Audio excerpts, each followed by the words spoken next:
My name is Michael Storms. That's my name before I became Muslim. I was born in Halifax, Nova Scotia, and I'm 27 years old. My name after I became Muslim is Muhammad Islam.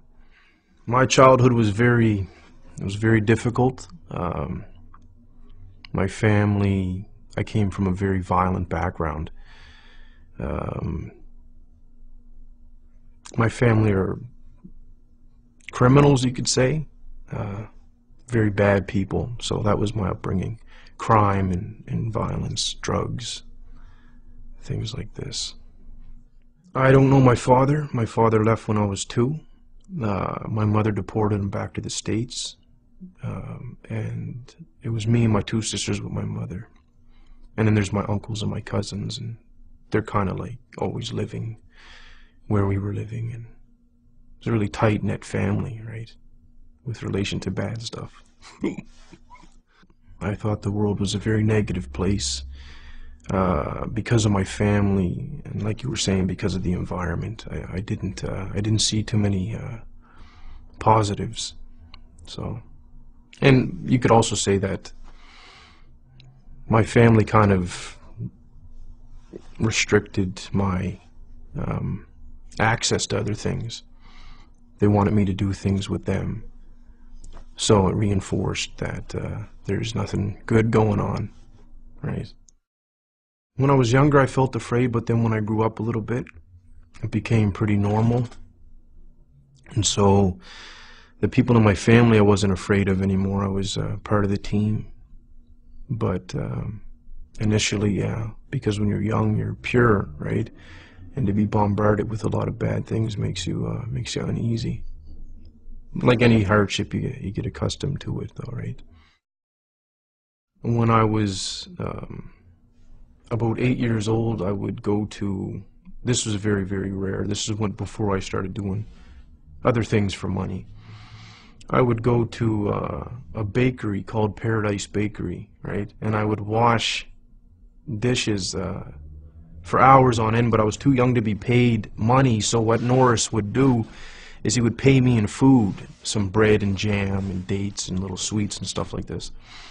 And I would go home and feed my 2 sisters that because my mother would be off doing some other crime, or she'd be in jail or something like this, right? Or I'd be out all night collecting recyclables so I can come home and feed my sisters in the morning. When you see that you haven't eaten for a couple days, you know, and there's nothing, so you have to try to do something to feed yourself and feed your family, right? So my other family wouldn't really take care of us. I started my little career when I was 14, you could say, and I was never close enough with too many people to say that I had friends that I could call on. I never really trusted anybody. And school wasn't for me. I never finished school. I didn't have time for it. It didn't appeal as much as what I was doing appealed at the time. I would rob, steal a lot of things, and assault people, things like that. I was never alone, but I felt lonely, right? So I felt like there was like a void, something missing. I don't even like recalling the past, but it's okay for the interview, right? So a lot of the crimes that I would do just for the sake of wanting to do it, boredom. The payoff was like a bonus, but if I wanted, like, for example, steal a car because I didn't want to walk somewhere, I would just take somebody's car. When I was young, I lost all concern for people's feelings and whatnot. The way that I grew up, I felt no one's concerned for my feelings, so if I hurt somebody, I don't care about what they think or feel, or, you know, I didn't care at the time at all.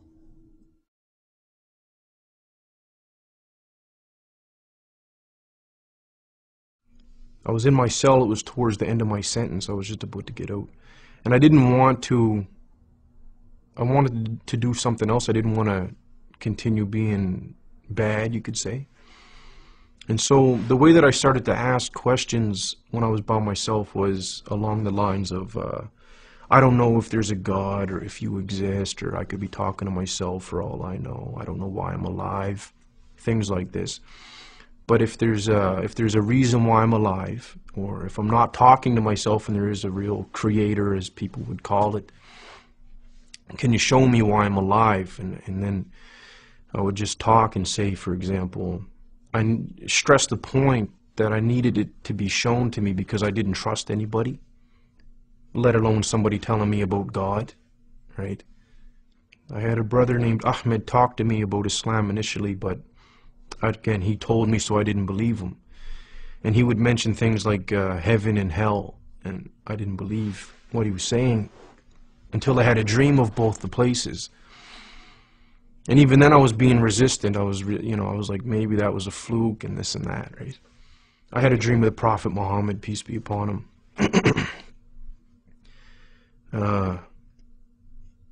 So things happened to me when I was awake and when I was asleep. And a lot of it happened to me in a very small amount of time. As soon as Ahmed started talking to me about Islam, I didn't believe him. Allah already knew that I wouldn't believe him, but that was like Islam, Muhammad, Allah, and it's like whatever.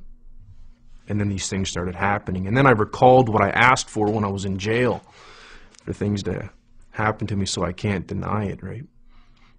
It was very, very difficult.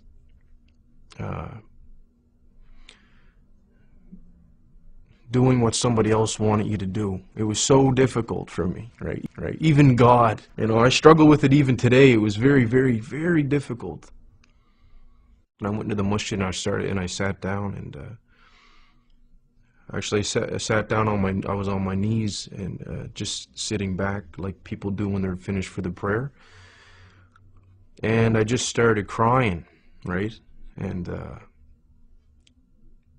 I was crying and crying and crying and crying and crying and drooling. I couldn't control myself, right? So it was like 20 years of betrayal and stress, violence and anger and all these things built up, and then it's like Allah allowed me to just get rid of it all. And I cried for a very, very, very, very, very long time, right? And I mean, I couldn't move, right? I was just crying. And then I remember saying at the end of it, all right, I'll try to do, what you want me to do. I am most pleased that I pray. Yeah, it's important, very, very important. A feeling of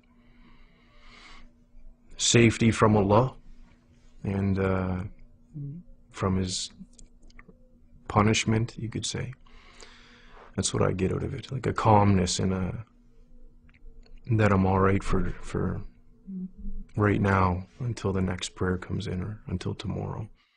My future, I see it as positive in the dunya